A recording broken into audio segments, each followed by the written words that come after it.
সাংবাদিক বন্ধুসকল, প্ৰথমতে আপোনালোকক নমস্কাৰ যাচিছো। এইবাৰ কোকৰাঝাৰত অনুষ্ঠিত চতুৰ্থ কোকৰাঝাৰ সাহিত্য উৎসৱৰ অৰ্গেনাইজিং কমিটিৰ ফালৰ পৰা আপোনালোকে এই সাংবাদিক মেলত অংশগ্ৰহণ কৰাৰ কাৰণে আমাৰ অৰ্গেনাইজিং কমিটিৰ তৰফৰ পৰা নৱবৰ্ষ 2025 ইংৰাজী আৰু ভোগালী বিহুৰ শুভেচ্ছা যাচিছো। যে আপোনালোকক আজি মাতি আনি পেলাই আমাৰ চতুৰ্থ কোকৰাঝাৰ লিড ফেষ্টিভেল কেতিয়া কেনেকৈ হ'ব, কি কাৰ্যসূচী থাকিব, সেই সম্পৰ্কত ৰাইজক জ্ঞাত কৰাৰ উদ্দেশ্যে আজি আমি সংবাদ মেলটো অনুষ্ঠিত কৰিছোঁ। আৰু আমাৰ কোকৰাঝাৰ যিটো লিড ফেষ্টিভেল আপোনালোকে জানে 2021 চনৰ পৰা এইটো আৰম্ভ হৈছে। প্ৰথম লিড ফেষ্টিভেলটো 2021ত হৈছিলে। এইবাৰ চতুৰ্থ সাহিত্য উৎসৱ হ'ব আৰু এই সাহিত্য উৎসৱটো অহা ফেব্ৰুৱাৰী মাহৰ 1, 2 আৰু 3 তাৰিখত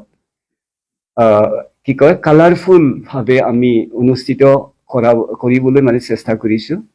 আৰু সেই অনুষ্ঠানত আমাৰ যিটো অবজেক্টিভ উদ্দেশ্য লক্ষ্য, যোৱা যি 3টা উৎসৱৰ যিটো উদ্দেশ্য লক্ষ্য আছিলে, সেই উদ্দেশ্য লক্ষ্যকো এইবাৰো আমি ৰাখিছোঁ।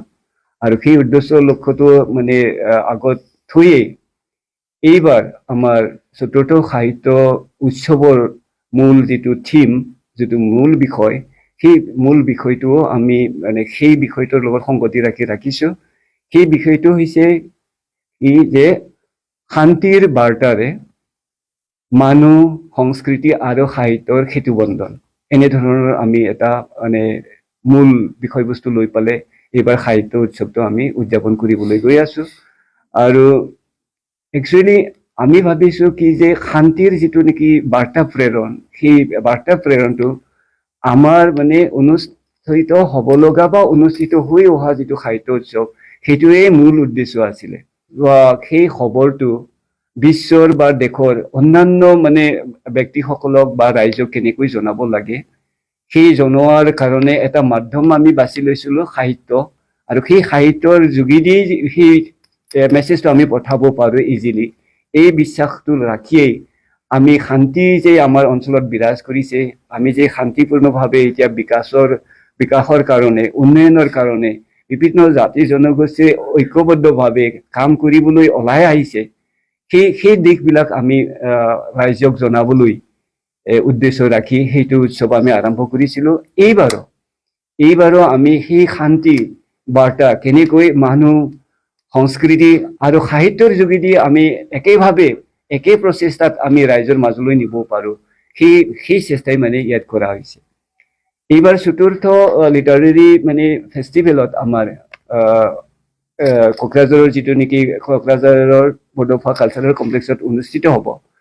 তাত আমি দেশ বিদেশৰ পৰাও লেখক লেখিকাসকলক আমি আহ্বান কৰিছোঁ আলহী হিচাপে অংশগ্ৰহণ কৰাৰ কাৰণে। এতিয়া আপোনালোকক জনাবলৈ পাই আনন্দিত হৈছোঁ যে এইবাৰ আমাৰ কোকৰাঝাৰ লিড ফেষ্টিভেলত বিদেশৰ পৰা 9জন ব্যক্তিয়ে, 9জন লেখক লেখিকাসকলে অংশগ্ৰহণ কৰাৰ তেওঁলোকক সন্মতি প্ৰদান কৰিছে। সেই দেশবিলাক হৈছে ডেনমাৰ্কৰ পৰা 2জন সাহিত্যিক আহিব, ইটালীৰ পৰা এজন আহিব, ইষ্টনিয়াৰ পৰা এজন আহিব, সাউথ কোৰিয়াৰ পৰা এজন আহিব, জাপানৰ পৰা এজন আহিব, আৰু আমাৰ ওচৰত থকা দেশ নেপাল আৰু ভূটানৰ পৰাও সাহিত্যৰ প্ৰতিনিধি হিচাপে তেওঁলোকে আমাৰ এই উৎসৱত অংশগ্ৰহণ কৰিব। এতিয়ালৈকে আমাৰ অৰ্গেনাইজিং কমিটিৰ যিটো ৰেকৰ্ড হোৱা কনফাৰ্মেশ্যন, সেই হিচাপত আমাৰ ইয়াত 3দিনীয়া যিটো নেকি কাৰ্যসূচী, ইয়াত দেশ বিদেশৰ টোটেল 150জন লেখক লেখিকাসকলে অংশগ্ৰহণ কৰিম বুলি কনফাৰ্মেশ্যন দিছে। আউট অফ দ্যাট 9জনে বিদেশৰ পৰা আহিব, 57জনে আউট অফ নৰ্থ ইষ্ট বা আউট অফ আছামৰ পৰা আহিব, আৰু বাকী ৰেষ্ট যিখিনি লেখক লেখিকাসকল থাকিব তেওঁলোকে আমাৰ অসমৰ হ'ব বা বড়োলেণ্ড অঞ্চলৰ হ'ব। এতিয়া এটা দিশটো হৈছে কি যে ইয়াত আমাৰ বড়োলেণ্ড অঞ্চলত খালি বড়োসকলেই মাত্ৰ ইয়াত অংশগ্ৰহণ নকৰিব, বড়োৰ বাদেও বড়োলেণ্ড অঞ্চলত বিভিন্ন ভাষা ভাষীৰ যিবিলাকৰ সাহিত্য আছে, শিক্ষাসকলক যিসকলক আমি মূল প্ৰগ্ৰামত অন্তৰ্ভুক্ত কৰিবলৈ পাৰিম তেনেকুৱা ব্যক্তিসকলক আমি আহ্বান জনাইছোঁ আৰু তেওঁলোকে তেনেকুৱাকৈ মানে অংশগ্ৰহণ কৰিম বুলি ইতিমধ্যে কনফাৰ্মেশ্যন দিছে। আৰু ইয়াৰ বাদেও এইবাৰৰ দিশটো হৈছে এটা আমি যিটো অপেন ছেশ্যন কৰোঁ, অপেন ছেশ্যনত মূলতঃ আমি বিশিষ্ট ব্যক্তিসকলক আনি পেলাই সেই সাহিত্য উৎসৱটো আমি উদ্বোধন মানে কৰোঁ। উদ্বোধনী অনুষ্ঠানত এইবাৰ আমি এজন বিশিষ্ট ব্যক্তিক মুখ্য অতিথি হিচাপে মানে আমি আহ্বান জনাইছোঁ। তেখেতে অলৰেডি মানে এইটো অংশগ্ৰহণ কৰি বুলি তেখেতে কনফাৰ্মেশ্যন দিছে।